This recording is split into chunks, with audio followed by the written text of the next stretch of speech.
हरे कृष्ण। श्रीमद् भगवद गीता अध्याय 6 श्लोक नंबर 43। हिन आध्यात्मिक जगत में प्रवेश करण खां पहिरीं गुरु ऐं गौरंग खां कृपा जी याचना कंदे मंगलाचरण कंदासीं ताकि असां जेके कुझु ॿुधी रहिया आहियूं उन जो पूरो लाभ प्राप्त थी सघे, जेको आहे कृष्ण प्रेम जी प्राप्ति। ओम अज्ञानतिमिरन्धस्य ज्ञानाञ्जनशलाकया चक्षुरुन्मीलितं येन तस्मै श्रीगुरुवे नमः।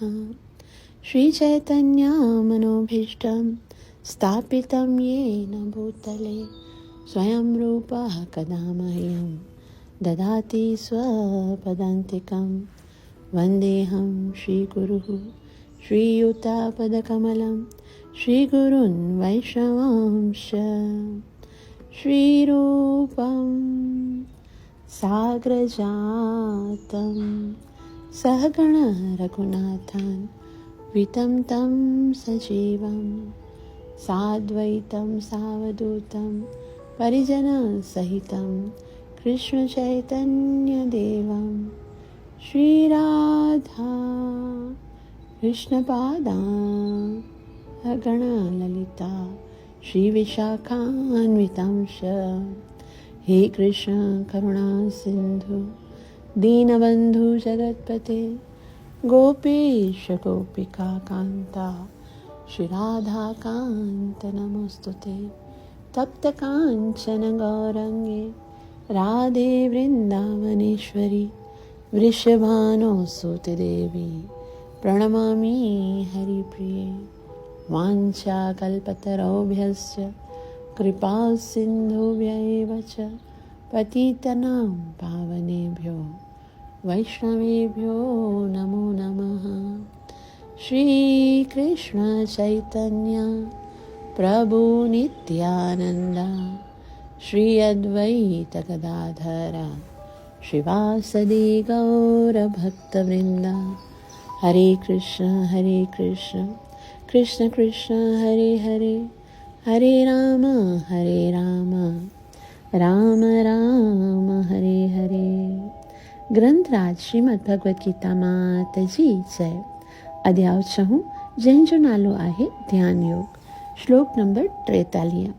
भगवान श्री कृष्ण जे मुखारविंद मां निकतल इन्हनि अत्यंत ही पवित्र शब्दनि खे मूंसां गॾोगॾु चवाइण जो प्रयास कयो।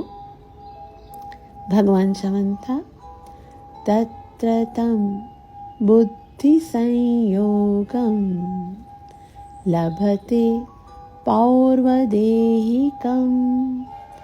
यतते च ततो भूयः संसिद्धौ कुरु नन्दन।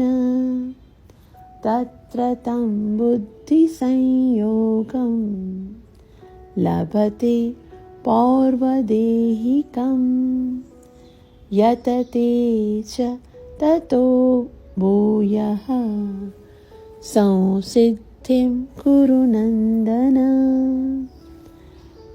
तत्र तं बुद्धि संयोगं लभते पौर्वदेहिकं यतते च ततो भूयः संसिद्धौ कुरु नन्दन। तत्र तं बुद्धि संयोगं लभते पौर्वदेहिकं यतते च ततो भूयः संसिद्धौ कुरु नन्दन। इन लफ्ज़नि जी मायने ॾिसो। तत्र तं बुद्धि संयोगम, तत्र मन उते, तम यानी उन खे, बुद्धि या संयोगी मन चेतना जी सुजाॻीअ खे, लभते प्राप्त करे थो पूर्वदेहिकाम, पूर्वदेहिका मन पहिरीं शरीर जी, यतते हासिल करण जी महिनत करे थो, च ऐं च यतते च ततो भूयः, ततो मन तंहिंखां पोइ, भूयः वरी ॿीहर, सऊ सिद्धो यानी सिद्धीअ लाइ कुरुनंदन, हे कुरुनंदन। तर्जुमो, हे कुरुवंश में ॼावल अर्जुन, अहिड़े क़िस्म जो जन्म मिलण सां हू पंहिंजे पोयनि जन्मनि में हासिल कयल दिव्य चेतना खे वरी पाए थो ऐं पूर्ण सिद्धि हासिल करण लाइ कोशिश करे थो। ॾाढो महत्वपूर्ण हिते भॻवान श्री कृष्ण ॿुधाए रहिया आहिनि। तव्हां सभिनि सां हिकु भेरो वरी हथ जोड़े प्रार्थना आहे कि जेको बि श्लोक ॿुधो, जेको बि उनजो तात्पर्य ॿुधो, त केवल हलंदे फिरंदे या अधु ॿुधो अधु न ॿुधो ईअं न कयो। हिकिड़ी पंहिंजी जेकी भगवत गीता आहे तव्हांजी, उहा खणी करे वियो मूं सां गॾु, ऐं जेको जेको मां पढ़ां थी न, त गीता में ॾिसी करे पढ़ो। छाकाणि जेसिताईं तव्हां ॾिसंदा न, तव्हांखे शब्दनि जे विषय में कुझु सम्झ में थोरी ईंदो। स्कूल में पाण वेंदा आहियूं पढ़ण लाइ, पहिरीं टीचर जे पास बि बुक हूंदी आहे, स्टूडेंट्स जे पास बि बुक हूंदी आहे, तॾहिं ई ॿई पढ़ी सघंदा आहिनि न। त अव्हां सभिनि सां प्रार्थना आहे, जंहिंजे पास श्रीमद भगवत गीता न आहे, से कृपा करे भगवत गीता वठो। भगवत गीता वठण जी जेकॾहिं शक्ति न आहे तव्हांजे, भगवत गीता हिते 700 रुपए में मिली रही आहे सिंधीअ में। जेकॾहिं तव्हां वटि 700 न आहिनि त तव्हां 500 में वठी सघो था। असां तव्हांखे पंहिंजा 200 विझी करे तव्हांखे वठी ॾींदासीं। जेकॾहिं 500 बि न आहिनि त 300 में वठी सघो था। जेकॾहिं 300 बि नथा ॾेई सघो, 200 में असां बाक़ी पैसा पाण विझंदासीं। लेकिन तव्हां कुझु पैसा ॾेई करे, जेतिरो तव्हां ॾेई सघो था ओतिरी रक़म ॾेई करे तव्हां भगवत गीता, छाकाणि त मुफ़्त में जेकी शइ वठिबी आहे न, उनजी क़दुरु न कबी आहे। इल्मु हमेशह पंहिंजे कुझु न कुझु दक्षिणा ॾेई करे वठणु घुरिजे। कोई बि ज्ञान आहे न, त महिरबानी करे कुझु कढो पॉकेट मां गीता लाइ। पंहिंजे लाइ शू बि अॼुकल्ह वठंदा आहियूं न, 2-2.5 हज़ार रुपए जा वठंदा आहियूं, है न। ऐं केतिरो टाइम पाईंदा आहियूं असां? पाईंदा आहियूं सिर्फ़ु 2 महीना 4 महीना, पोइ बसि ज़्यादा खां ज़्यादा साल पाईंदा आहियूं। लेकिन हीअ भगवत गीता जेकी तव्हां वठंदव न, सा अॼु तव्हां पढ़ंदा, सुभाणे तव्हांजा ॿार पढ़ंदा, ऐं जेकॾहिं संभाल कई त तव्हांजा परपोटा बि अची करे पढ़ंदा। ऐं न केवल पढ़ंदा, बल्कि श्री प्रभुपाद जी चवंदा कि अगरि इन श्रीमद भगवत गीता जो जेकॾहिं को सिर्फ़ु हिकिड़ो शब्द बि पढ़े थो, जेकॾहिं केवल हिकिड़ो शब्द बि असां श्रीमद भगवत गीता जो पढ़ूं था न, सिर्फ़ु हिकिड़ो श्लोक, इफ़ ही रीड्स 1 श्लोका, हिज लाइफ विल बी सक्सेसफुल। उनजी जेकी ज़िंदगी आहे सा सक्सेसफुल थी वेंदी आहे, कामयाबु थी वेंदी आहे। त कृपा करे गीता खे खणो, गीता खे ॾिसो, गीता जे शब्दनि खे पाण पढ़ो, ऐं श्रील प्रभुपाद जी जेके तात्पर्य ॾींदा आहिनि उन्हनि खे सम्झण जो प्रयास कयो। श्रील प्रभुपाद जी चवनि था, राजा भरत जंहिंजो टियों जन्म उत्तम ब्राह्मण कुल में थियो, पोएं जन्म जे दिव्य चेतना जी वरी हासिल थियण जो उम्दो मिसाल आहे। राजा भरत सॼी दुनिया जो सम्राट हो ऐं संदसि वक़्त खां ई देवताउनि हिन धरतीअ खे भारत वर्ष जे नाले सां ॼाणनि था। अॻु में हिन खे इलावर्त वर्ष नाले सां ॼाणतो वेंदो हो। सम्राट भरत दिव्य सिद्धीअ खे प्राप्त करण लाइ नंढी उमिरि में संन्यास वरितो, पर सफलता हासिल करण में नाकाम रहियो। पंहिंजे ॿिए जन्म में हू उत्तम ब्राह्मण कुल में ॼाओ ऐं जड़ भरत जे नाले सां मशहूरु थियो। छाकाणि त हू सदाईं एकांत में वास कंदो हो ऐं कंहिंसां बि कोन ॻाल्हाईंदो हो। पोइ हिकु भेरे राजा रघुगण हुन खे हिकु वॾे योगीअ जे रूप में पातो। हुन जे जीवन मां सम्झी सघिजे थो त योग जतन या योग जो अभ्यास कॾहिं बि निष्फल कोन थो थिए। भगवान जी कृपा सां योगीअ खे कृष्ण भावनामृत में पूर्ण सिद्धि प्राप्त करण जा मौक़ा बार बार मिलनि था। श्रील प्रभुपाद जी जय। मूकं करोतु वाचालं पंगुं लङ्घयति गिरं यत्कृपातमहं वन्दे श्रीगुरून् दीनतारणम्। अत्यंत ही सुंदर भगवान श्री कृष्ण अर्जुन जे सुवाल जो जवाब ॾेई रहिया आहिनि। अर्जुन कहिड़ो सवाल पुछो? श्लोक नंबर 37 में अर्जुन भगवान खां पुछो कि कॾहिं कॾहिं जीव भक्तीअ में अॻियां वधण जो प्रयास त कंदो आहे, लेकिन पोइ बि मन जे चंचल हुजण जे करे उहो जेकॾहिं सफलता प्राप्त नथो करे। अर्जुन उवाच अयति श्रद्धयोपेता योगाच्चलति मानसः अप्राप्य योग संसिद्धिं काम गतिम कृष्ण गच्छति। मूंखे इहो ॿुधाए कि नाकाम थियल असफल योगीअ जी कहिड़ी हालत थिए थी, जेको शुरूआत में श्रद्धा सां आत्मदर्शन करण लाइ अभ्यास में लॻे थो, पर पोइ भौतिक विषयनि जे कशिश करे भिटकी वञे थो, त उन जी कहिड़ी हालत थिए थी। छा हे कृष्ण, छा अहिड़ो माण्हू जेको ब्रह्म प्राप्तिअ जे रस्ते खां भिटकी वञे थो, छा उहो ॿिन्ही आध्यात्मिक ऐं भौतिक दिशाउनि में सफलता हासिल करण जे मार्ग तां किरी नथो पवे? ऐं छा हू टुटल फुटल बादल वांगुरु नास नथो थिए ऐं इन्हनि सबबु कंहिं बि लोक में हिन खे टिकाणो नथो मिले? त भॻवान खे अर्जुन चवे थो, मूंखे ॿुधाए, छाकाणि त मां तव्हांखे प्रार्थना इन करे रहियो आहियां कि इन संशय खे पूरो दूर करण वारो पूरी दुनिया में तव्हां खां सवाइ ॿियो को नथो मिलिजे जेको हिन खे शक खे नास करे छॾे। तॾहिं भगवान ॾाढो सुंदर उत्तर प्रारंभ कयो श्लोक नंबर 40 खां। ऐं भगवान चयो, पार्थ नैवेह नामुत्र विनाशस्तस्य विद्यते न हि कल्याणकृत कश्चित् दुर्गतिम तात गच्छति। हे पार्थ, हिकिड़ी ॻाल्हि त यादि रख कि जेको कल्याणकृत कार्य कंदो आहे, यानी भगवान खे प्रसन्न करण जो कार्य कंदो आहे, त उन जी कॾहिं दुर्गति न थींदी। आपके मन में क्या चल रहा है वो इम्पोर्टेंट, बहुत ज़्यादा इम्पोर्टेंट है। छाकाणि त जेको मन हूंदो आहे न, जेकॾहिं उहो भगवान जी भक्तीअ जे लाइ कार्य करण जी इच्छा कंदो आहे, पोइ थोरो समय बि जेकॾहिं मन भगवान में लॻे थो, भगवान चवे थो कि नहीं कल्याणकृत कश्चित् दुर्गतिम तात गच्छति। जेकॾहिं पवित्रता सां मन भगवान जी भक्तीअ लाइ अॻियां थोरो बि वधंदा आहियूं, त भगवान चवे थो उन जी कॾहिं दुर्गति न थींदी आहे। भगवान उन जी पाण संभाल लहंदो आहे। पोइ जेकॾहिं उन खे सिद्धि प्राप्त न थिए, सिद्धि छा आहे? भगवान जी प्राप्ति। जेकॾहिं उहा प्राप्त न बि थिए, त बि उहो असफल जेको योगी आहे सो पुण्य आत्माउनि जे लोक में वेंदो आहे। प्राप्य पुण्य कृताम लोकान उषित्वा शाश्वती समा। थोरे समय लाइ न, वॾे समय लाइ उहो शाश्वत समय जे लाइ उन्हनि लोकनि में वेंदो आहे जिते पुण्य कृता लोक वेंदा। केतिरो वॾो आश्वासन आहे न, केतिरो वॾो असां भक्तनि जे लाइ जेके भक्ति करण जो प्रयास करे रहिया आहिनि, उन जे लाइ केतिरी वॾी इहा माना हिकु तरह सां भगवान जो उत्साहन आहे।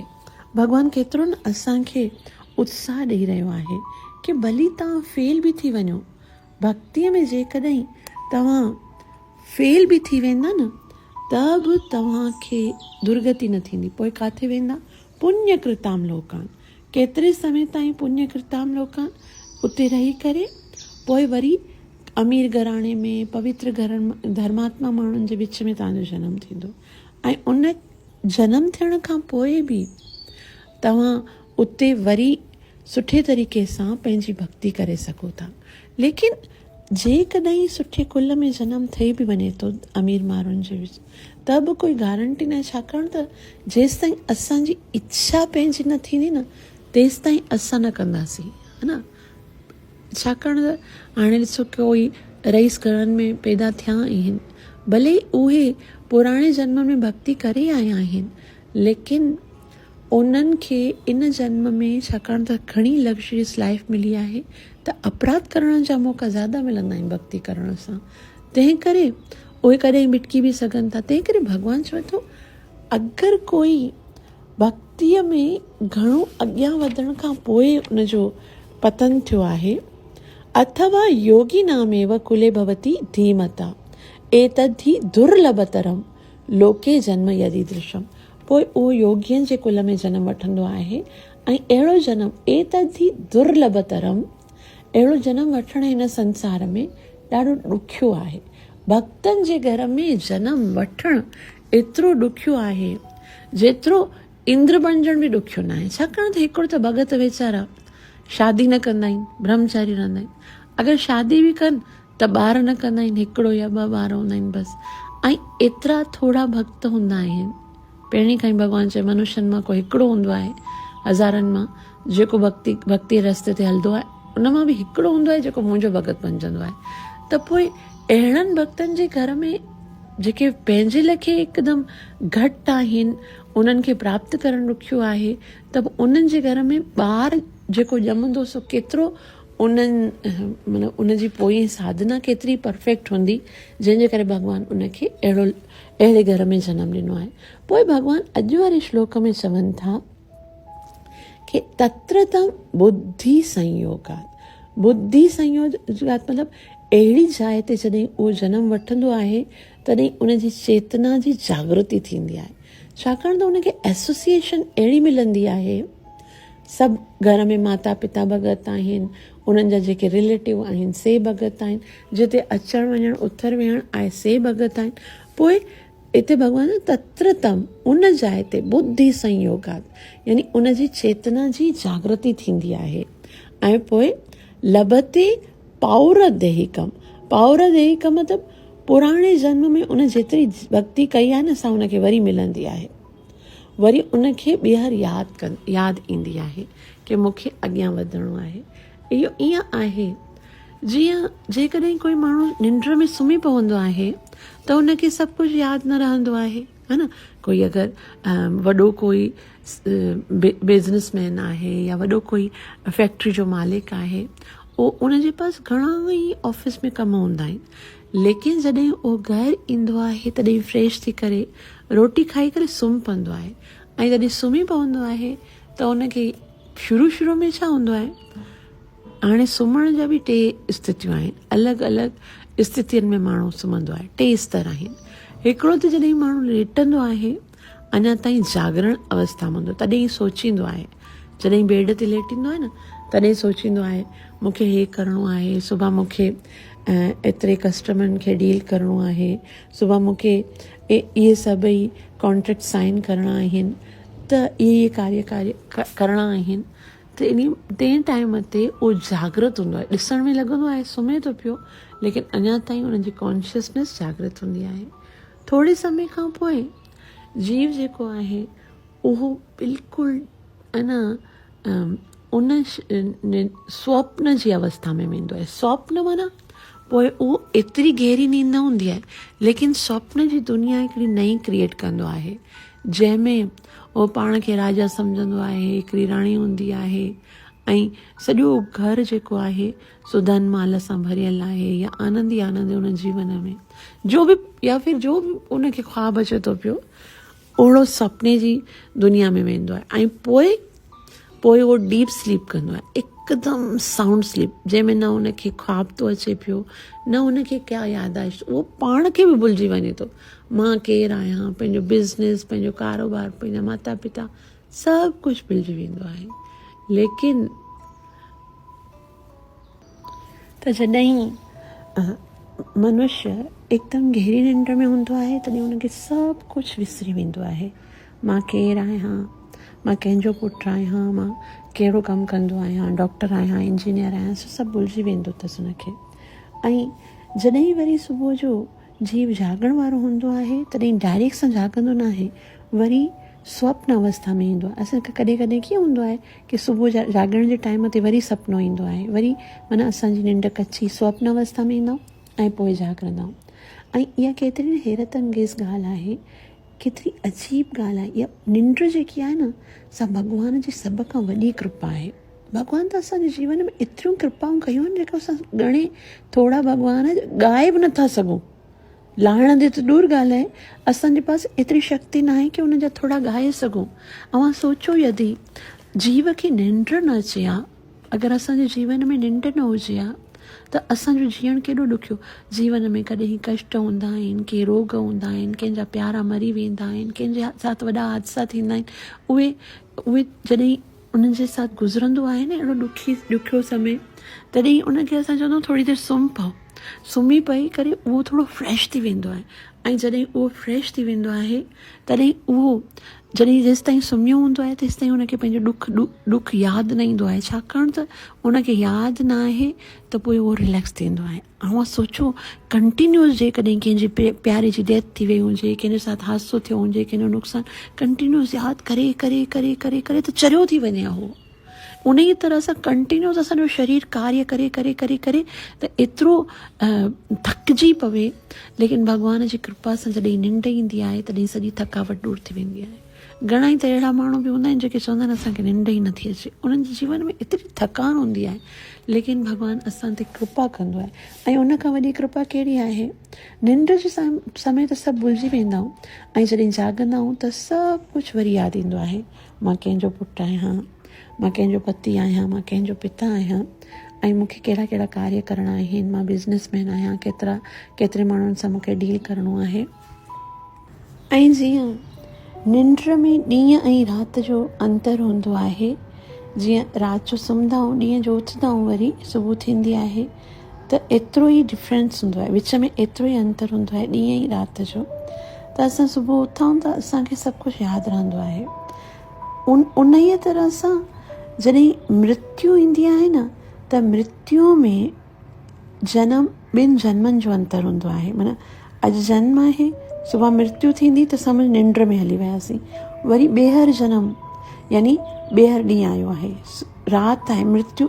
असल में ईअं बि चवंदा आहिनि, सुतो माण्हू मोए मिसल, जेको सुम्हियो आहे उनखे हिकिड़े तरह सां असां मोयो सम्झी सघूं था, मरियल, छाकाणि त उनखे कुझु यादि न आहे। जीअं हिकु मुर्दो हूंदो आहे, उनखे कुझु यादि न हूंदो आहे। लेकिन हिते भॻवानु ॿुधाइनि था कि जॾहिं जीव वरी ॿीहर जनम उनखे मिलंदो आहे, तॾहिं छा थींदो आहे, तत्र तं बुद्धि संयोगम लभते पौर्वदेहिकम, तत्र तं बुद्धि संयोगम, तॾहिं उनजी जॾहिं चेतना जागृत थींदी आहे, तॾहिं उनखे पंहिंजे पुराणे जन्म जी यादगिरी वरी ईंदी आहे। पौर्वदेहिकम, वरी उनखे पुराणे जन्म जी यादगिरी ईंदी आहे, ऐं पोइ पूर्ण सफलता प्राप्त करण जे उद्देश्य सां उहो अॻियां उन्नति करण जे लाइ प्रयास कंदो आहे।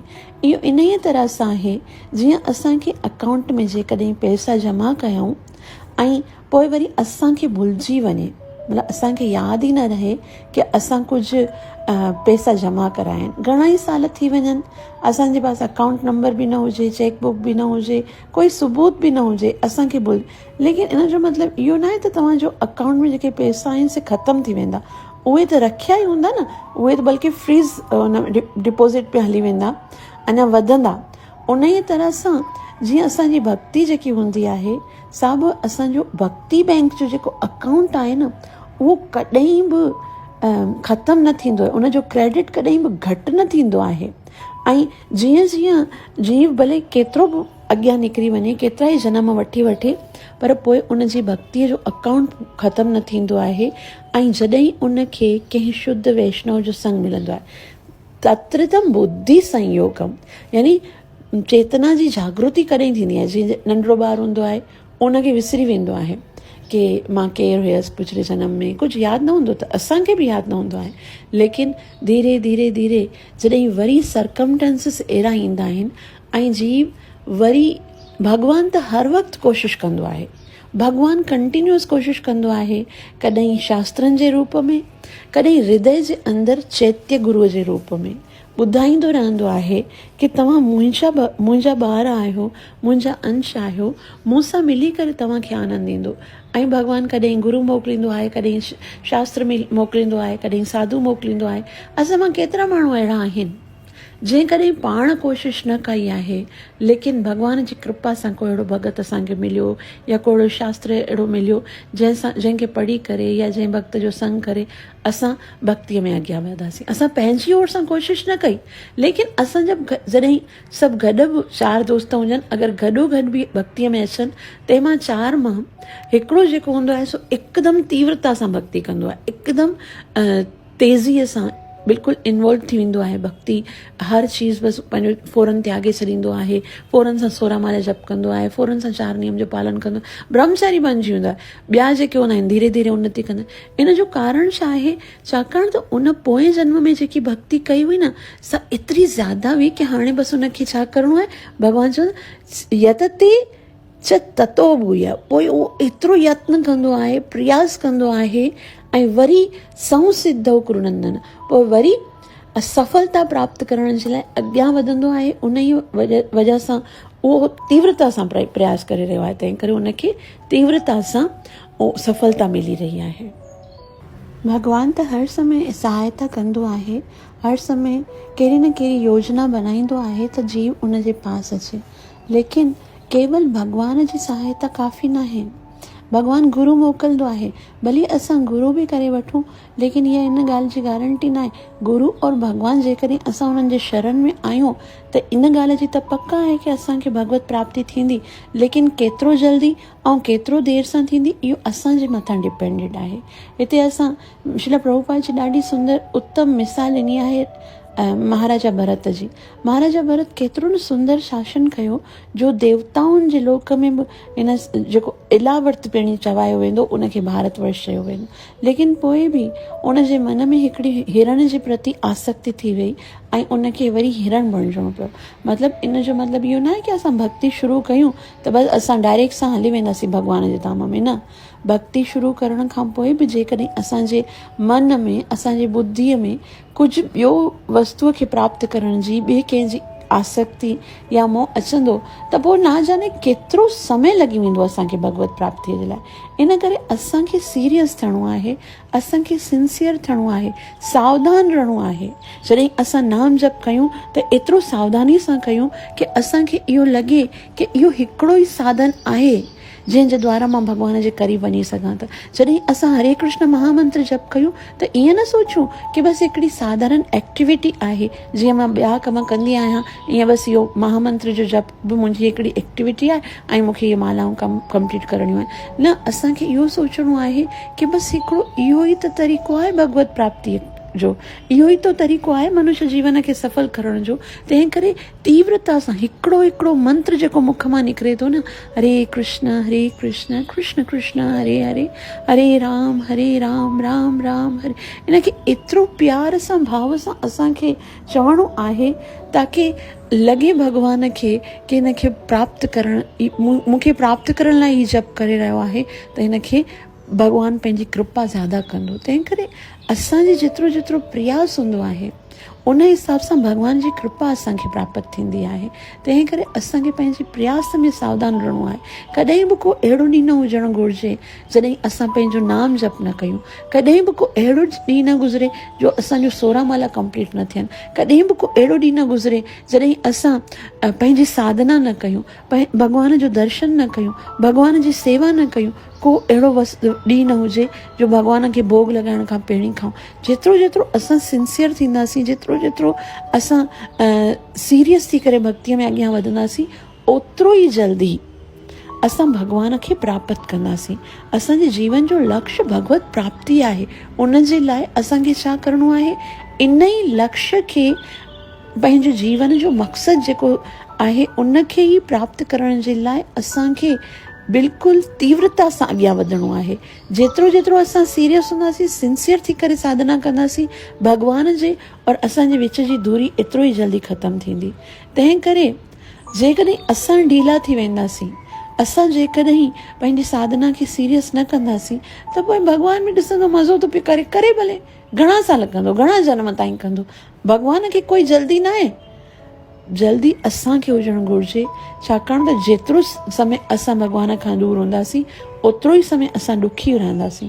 तंहिं करे जेतिरी असांजी पुराणी भक्ति आहे उन जे हिसाब सां असांखे जेको कुझु अॼु प्राप्त थियो आहे, धन आहे, बुद्धि आहे, यश आहे, उन्हनि सभिनि जो फ़ाइदो वठी करे असांखे भॻवान जी राह ते अॻियां वधिणो आहे, ताकी ज़्यादा खां ज़्यादा असां भॻवान जे निकट अची करे पंहिंजे सभिनि कष्टनि खे दूरि करे भगवत प्राप्तिअ जी राह ते।